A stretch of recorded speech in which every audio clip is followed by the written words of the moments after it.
Today on the Everything 80s podcast, we're looking at 10 sequels to 1980s movies you probably didn't know existed.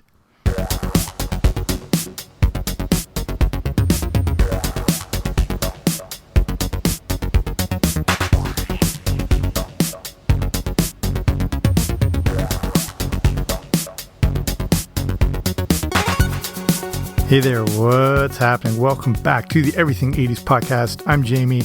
Thanks for coming on out today. For every classic 80s movie, we got the odd follow-up that was just as good as the first, but this wasn't always the case. There are several 1980s movie sequels that were so terrible you probably never heard of them, and others you wish you hadn't. And that's what we're going to look at today. Before we start, if you haven't already, make sure you subscribe wherever you find your podcasts. I should be there. Okay, here we go. So obviously the 80s are a golden age of movies, and some led to some truly incredible sequels. You know, some that come to mind are Back to the Future 2, Ghostbusters 2, The Empire Strikes Back, Beverly Hills Cop 2. We could go on, but that's a quick sampling. But they're not all winners. As great as a lot of these classic films were, they always didn't lend themselves that well to a sequel or even a trilogy. So what we're going to do is look back on some 80s movie sequels you might not have ever heard of. In some cases, they had made a third or fourth version as another attempt to make up for the crappy sequel. So those are on this list too. The thing is, if you didn't get things correct in a sequel, there wasn't a good chance the other follow-ups would be any good either. By that point, most people involved with the first movie were long gone. So a few criteria here when I'm making this list. I'm trying to include some very obscure ones that you and I hadn't even heard of till I looked into this more. But I'll still include a few that you're probably familiar with because they were so horrendous they need mentioning. The other thing is I won't limit it to movie sequels that came out in the 80s. The original movie must have been released in the 80s around that time period, but the follow-ups, whether it's a sequel or a third version or whatnot, could come out in the following decade. So there's a few rules, I guess, to this whole thing. Okay, here we go. Number 10, The Next Karate Kid. So the first Karate Kid is, of course, an 80s classic. This movie is so good, it became a part of the fabric of the 80s and really a cultural touching point. Just think of wax on, wax off is as well known as any line in movie history. It had everything that made an 80s movie great, you know, montages, action, and a David and Goliath type story.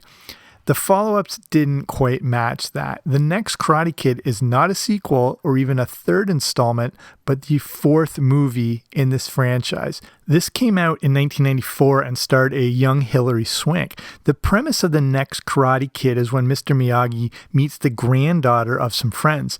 She has lost her parents in a car accident, and Mr. Miyagi invites her to stay with him for some peace and quiet. Mr. Miyagi finds out that she has some martial arts ability, and it turns out she was trained by her father, who was a student of Miyagi. This feels a bit like the premise of Teenage Mutant Ninja Turtles. She does have some anger issues, but Mr. Miyagi helps her to learn to control it. She ends up fighting the school bully, and Mr. Miyagi also jumps in at the end to help just kick ass and do that whole thing. The movie got critically destroyed. This is going to be an obvious theme running through this whole podcast, and it was considered the least successful of the franchise. The other Karate Kid movies made in the ballpark of around $100 million. This one only made around $9 million. Hilary Swank is good, but it's clear that this movie was unnecessary and the franchise was pretty much dead until the whole Cobra Kai came along. But in 1994, it looked like that was the end of the Karate Kid. Okay, number 9, Teen Wolf 2. And remember, that's 2 spelled T-O-O. They didn't use the number 2, but the word 2, meaning someone else is a teen wolf. Get it? So that's when you have the wacky play on words, that's usually a red flag. But Teen Wolf 2 was the follow-up to the very popular Teen Wolf starring 80s icon, of course, Michael J. Fox. But he is nowhere to be seen in this version. And instead, we get a young Michael Bluth, a.k.a. Jason Bateman, taking on the title role. Bateman plays Todd, who's not really into sports but wants to be a veterinarian. But it turns out he is the cousin of Scott Howard. That's Michael J. Fox from the first one. And the basketball coach at the school hopes that Todd has the same werewolf genes as Scott, which somehow makes you a good athlete. Todd has the gene, but goes the boxing route instead and goes to fight humans and fight his opponents and takes on the way I don't know. You have to see this movie. It turns out there's a lady Teen Wolf as well too. So like, it's not sure who's animals, who's werewolves, who's people. Her name's Tanya, and she helps give Todd the motivation to win his fight. This movie sucks, obviously. The original is far from the best movie ever, but it holds its own in the 80s teen comedy genre. This obviously does not. But don't take my word for it. Just listen to some of the things that Jason Bateman had to say in an interview with Howard Stern on YouTube. He said, if you want to see more about this, I've got the show notes for this episode, which I'll link in the description. If you want to see movie trailers for all these things, I got a link to this clip. But here's some of the stuff Jason Bateman said about the movie. He said if he had proper management, he never would have made it. His dad was a producer trying to get a quick box office hit so they could make some more highbrow movies. That was like the intent behind this. He says that Teen Wolf 2 didn't totally kill his career at the time, but it didn't help. And there were so many things that made it absolute crap. So Teen Wolf 2 came out on November 20th, 1987, and was, of course, crushed by critics. Roger Ebert called it one of the worst films of the year, and it ended up making only around $8 million. It has a 7% rating on Rotten Tomatoes, and only 2 actors from the original showed up to make this one. Okay, number 8, The Never-Ending Story 2, The Next Chapter. So The Never-Ending Story could possibly be the best kids fantasy film of the 80s. I can't think of too many other movies that had such an impact on me and sparked what your imagination really is capable of. The Never-Ending Story had some very profound moments in it. I mean, just don't picture the horse scene if you're thinking about this right now. It had incredible characters and it has one of the best endings ever with all the bullies getting what they deserved. It's also got an iconic theme song, which might be in your head. In the sequel version, Bastian and Atreyu are back in Fantasia and come across an evil sorceress. She's trying to take over the kingdom, but the two are able to capture her while they seek out the child empress. Sorceress is leading them on a wild goose chase, and spoiler alert, Atreyu ends up dying. The sorceress ends up dying as well, and then Bastian is able to go home in the end again. So the original movie is based on a book by Michael Ende, but they only covered about half of that in the film. The producer had intended for this to be a trilogy, but legal problems started coming out of nowhere when they were least expecting it. Ende wanted more of a say in how things were to be made, and it just really threw everything off track. So the budget was dropped, there were fewer sets for the sequel, and the shooting had to be completely rushed. Everything was hurried so fast, and it is so apparent in this movie. Add to this that no one from the first film signed on for this, and only one actor from the original appeared in this sequel. A big problem, as most critics noted, was that the effects were so bad they just became distracting. The characters were bad, the movie felt disjointed, and mainly they just couldn't capture the magic of the first one. Sometimes you just, you need to leave well enough alone. Okay, number 7, we're back to The Karate Kid. It's The Karate Kid Part 3. So I'm betting you haven't seen or heard of this one either. The Karate Kid Part 2 is a decent enough movie sequel, but they ended up going to the well one too many times with this third installment. And this, of course, wouldn't be the end of it, as you know. The Karate Kid Part 3 is not as bad as the next Karate Kid, but that's not exactly saying much. This came out in 1989, and it still has Ralph Macchio playing the role of Daniel. The same director and writer of the first two were also on board, so it seems like everything should have been smooth sailing, but it wasn't. The plot is based around the return of John Kreese and his best friend who's trying to get revenge on Daniel and Mr. Miyagi. We see Daniel get the crap kicked out of him again, and Mr. Miyagi interviewing because the old dog still got it, apparently. It all results in another tournament where Daniel loses in the final. Of course he doesn't. He obviously wins. So this one is weird because Ralph Macchio was 27 at the time filming this, but playing an 18-year-old. So his love interest in the movie was played by 16-year-old Robin Lively. So any love scenes obviously couldn't happen. This very terrible casting decision made for a whole different dynamic in the movie, and the rehashed plotline just felt like another go around of the previous iterations. Whereas the first two movies were big money makers, this one dropped big time, making only $39 million. It can't get worse than that for a Karate Kid movie, but, it did. And it was, at the time, considered one of the worst movies of 1989. It was nominated for 5 Golden Raspberry Awards. Years later, the director of the movie would call it horrible and a poor imitation of the first one. So not exactly the ringing endorsement you're looking for. Okay, number 6, The Fly 2. Yeah, this is one of those movies I never knew existed. The Fly, the original, is an awesome movie and an amazing science fiction film and a great role played by Jeff Goldblum. This one came out in 1986 and is based on an earlier version from 1958 with Vincent Price. The Fly 2 now came out in 1989.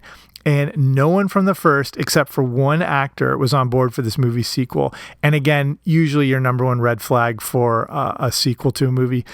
The plot of this involves the son of Goldblum's character from the first film who inherits similar abilities.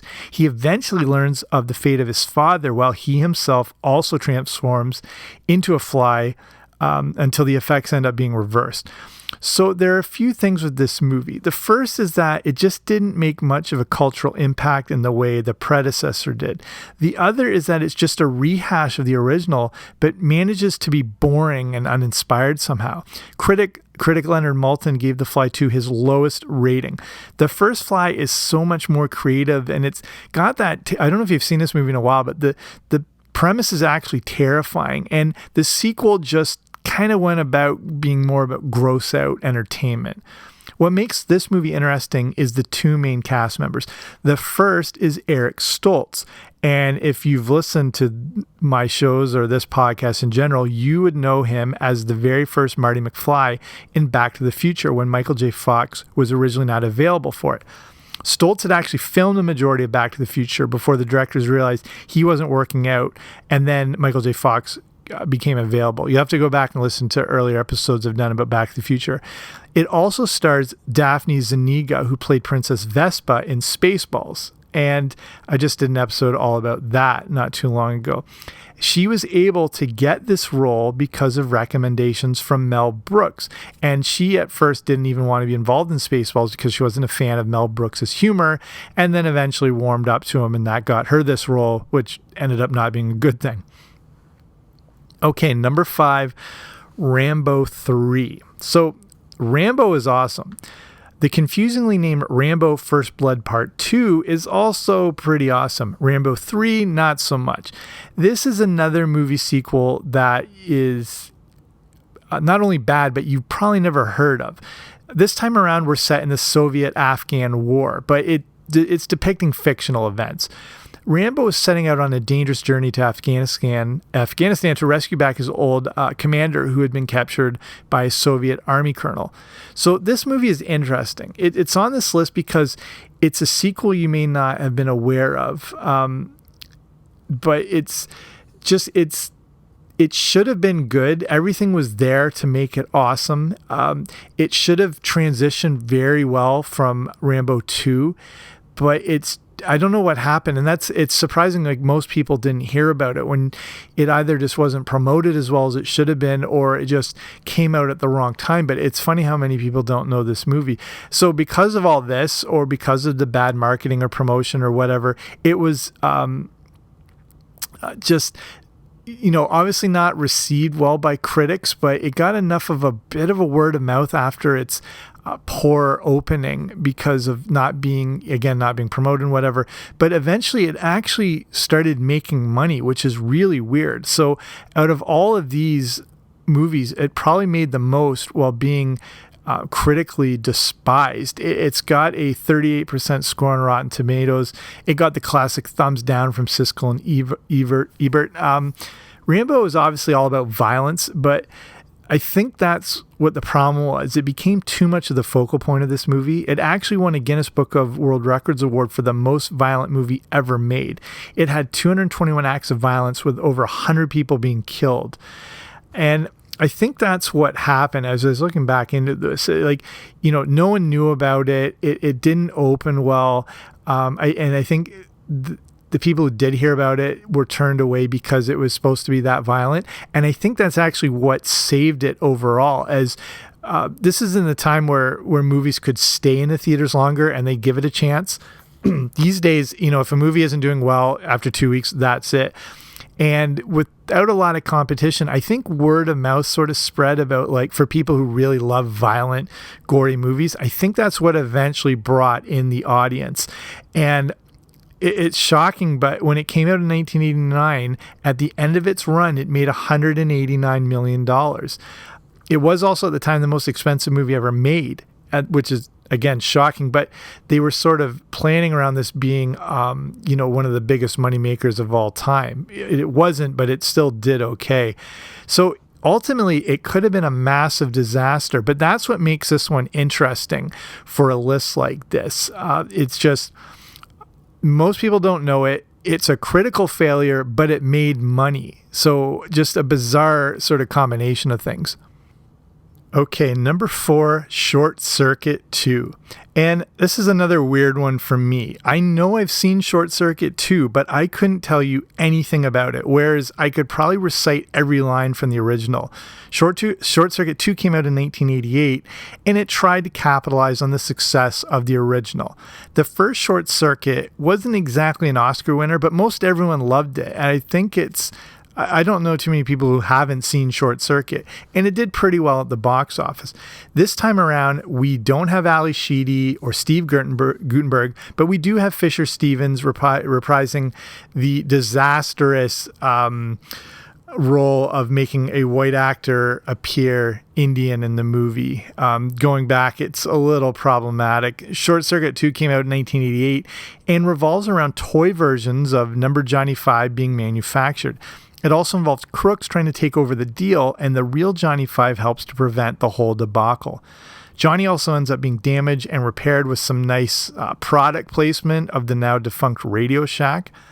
This movie ends with Johnny 5 becoming an official U.S. citizen, and that's pretty much all you need to know about this film. This is another example of a movie sequel that you probably didn't know about, but one that wasn't a total failure. Like, not as good as Rambo 3, but not a flop in the sense that it made around $21 million on a budget of $15 million. So no one lost their shirt on this thing. It's just one of those movies that seem to pass people by, which is surprising based on how well known the original was. Some other fun facts were that it was filmed near where I live in Toronto, and that doubled as New York City, which is often done for movie shoots. They used 5 different Johnny 5s, which is either smart or confusing, and it was filmed in less than 2 months, another giant red flag for a movie. So again, it was far from a critical hit, but maybe would have had more success if they'd gone with the original title, which was going to be called Short Circuit 2, More Input, which I think is pretty sweet. Okay, number 3, Grease 2. The amazing thing with Grease 2 is not just how bad it is, but how few people have ever seen this thing. I mean, everyone knows Grease. You know all the songs. You can probably sing along to all the songs. You know all the lines, but no one has seen Grease 2 unless you're a super fan. This is pretty remarkable, as the follow-up to the iconic original should have been an absolute juggernaut hit. Again, the original Grease was one of the best movie musicals ever made, and again, has all those culturally significant scenes, lines, songs, big moments. Grease 2 had none of that. Grease 2 is originally entitled More Grease and was also based on a Broadway play. For the movie version, they were able to bring back the director and choreographer of the first film. But that's pretty much all they brought back. This time around, we get an introduction to the then unknown Michelle Pfeiffer, and the movie takes place back at Rydell High 2 years after the events of the first movie. We also get a reverse of the premise from the first movie, where the guy is the goody two-shoes and the girl is the badass. A big problem is that the original composers had nothing to do with this one. So there was really little chance at creating or recreating an iconic soundtrack like the one featured in the original Grease. I think if John Travolta and Olivia Newton-John were back as Danny and Sandy, this movie would have been massive, even if the music was really underwhelming. But at that point, they were graduated from high school and they were probably both like 40 years old in real life. But, they weren't available. They weren't connected to anything in any way. And then the movie was completely panned by critics when it came out in 1982. It has a 38% rating on Rotten Tomatoes, which doesn't help either. With the first Grease, we were more accepting of the fact that it was just this musical mayhem and that characters would burst into song at any point. In Grease 2, it just didn't come across as well with the bursting into music. And I think, again, it comes down to the music being just substandard and not even coming close to matching the original. The best way to look at this is with what Roger Ebert said about it. And it's, just trying to recycle the original, but it didn't have the stars in it to do it. The movie didn't lose money, but in its defense, it did open on one of the biggest weekends in movie history. So it finished 5th behind E.T., Star Trek II, The Wrath of Khan, Rocky III, and Poltergeist. So if it had been another weekend, who's to tell what might have happened with this movie? But I think people would have come out very underwhelmed, and that would have got passed around pretty quickly. Okay, we're into the top 2. The second worst 80s sequel, Crocodile Dundee in Los Angeles. The first Crocodile Dundee is a monster hit, and to me, I've done a whole other episode about my rankings of the top 20 movies of the 80s, and I have it in there. I think it's that good. It's a classic fish out of water story, and Paul Hogan carried this movie while becoming a giant star in the first place. And I don't know, this movie was a big deal to me as a kid. I know every line of it. I've seen it a ton of times. And the same thing, I'm positive I saw Crocodile Dundee in Los Angeles, but I don't remember anything about it. It made no impression on me whatsoever. And again, keep in mind, this is technically Crocodile Dundee 3. Crocodile Dundee 2 was a pretty decent movie sequel, if you remember that one. It came out in 1988. It didn't make as much as the first Crocodile Dundee, but it still pulled in a massive $240 million, which was amazing, and it was made on a budget of just $15 million. The third one, however, didn't come out until 2001, 13 years after the sequel. It generated some interest, but not enough to the point that it became well known, and you probably maybe didn't even hear about this movie or never even knew about it till right now. So it's obviously based in Los Angeles, and both Hogan and Linda Kozlowski, I can never say that right, who I always thought was Sharon Stone when I was younger, they're both in it. So you think the nostalgia factor would have worked in its favor, but it didn't exactly do that. I think it might have needed another 10 years past that, and then there would have been more interest in it. I don't think enough time had gone by. I think there's always this 20-year gap, which is ideal for movies to come back and kind of pull at the heartstrings of people. This is a movie sequel that was seen as unnecessary, and that's reflected in the critical response to it. It has an 11% rating on Rotten Tomatoes and just didn't have the charm and novelty of the first two. It did okay-ish, though, at the box office, bringing in $40 million, but it's obvious that at this point they had gone to the well once too often. One interesting thing is that it was thought that they thought a large percentage of the tickets bought were actually by younger kids who were using them to sneak into Tom Green's Freddy Got Fingered. Green states that the attendance figures to his movie looked really good, but the box office receipts weren't matching it, and it was thought this was the reason why. The R rating of Freddy Got Fingered prevented kids from buying tickets, but those kids just went and bought tickets to Crocodile Dundee in Los Angeles and snuck into Freddy Got Fingered. So, interesting side note there. Okay, and we're at number 1 of the worst sequels of 1980s movies, and I've talked about this one before. It's Christmas Vacation 2, Cousin Eddie's Island Adventure. And this this one takes the cake for this entire category. I'm pretty positive you didn't know this thing existed unless you listened to my show and have caught every episode where I maybe mentioned, but there's a good reason you probably didn't hear of it till you've heard it mentioned here. If you look at the title, it seems like it could be the greatest thing ever as it follows up to the iconic National Lampoon's Christmas Vacation, but it is not. It is the perfect combination of a movie sequel you've probably never heard of and one that is a complete train wreck. So let me get you up to speed. The first reason you didn't see it in the theater is because it was never released in theaters. Instead, it was aired on TV in 2003, which is even worse than going straight to video. The premise of Christmas Vacation 2 is also ridiculous, as you can just see in the title of it. So Cousin Eddie and Catherine are back, and we find out Eddie works at a nuclear power plant, a la Homer Simpson, where one day we find out he is outworked by a trained monkey. Eddie is fired, but his boss is worried he will sue as it's so close to Christmas. Eddie's boss gives him a tropical vacation to the South Pacific where the family ends up getting shipwrecked. This gives Eddie the opportunity to show he can provide for his family and give them a good Christmas.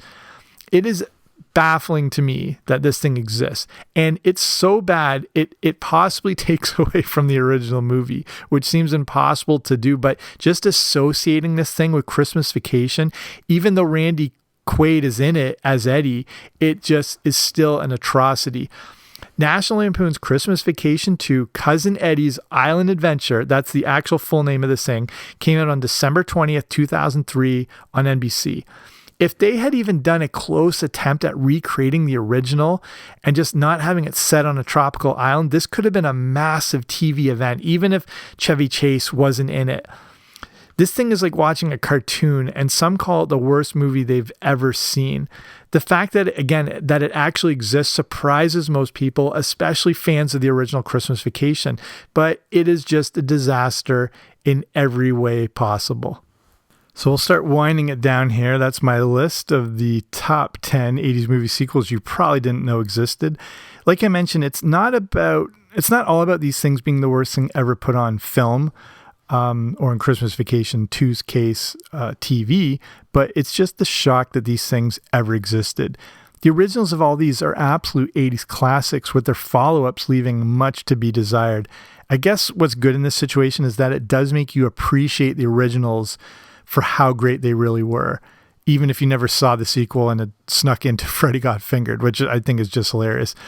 So I'll finish there, and as I wind down, I want to give a shout out to the Patreon of the week, Craig. Thanks for all the support.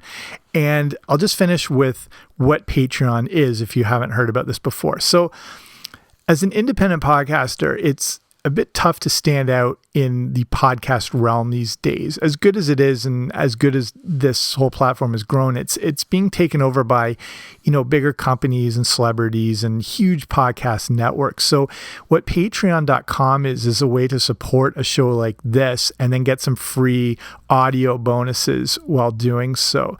So there's different tiers, and it starts as little as a few bucks a month, and then with the different tiers come the different rewards. So like at the Boba Fett level, that gives you access to the Everything 80s movie club, where I review the good, the bad, and the ugly of 80s movies.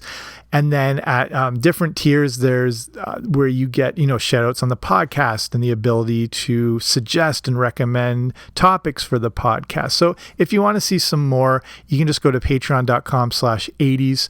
So patreon.com/80s, or whatever you're listening to this on, wherever the show notes are or the description of this episode, there'll be a link that can take you right there, just if you want to see more.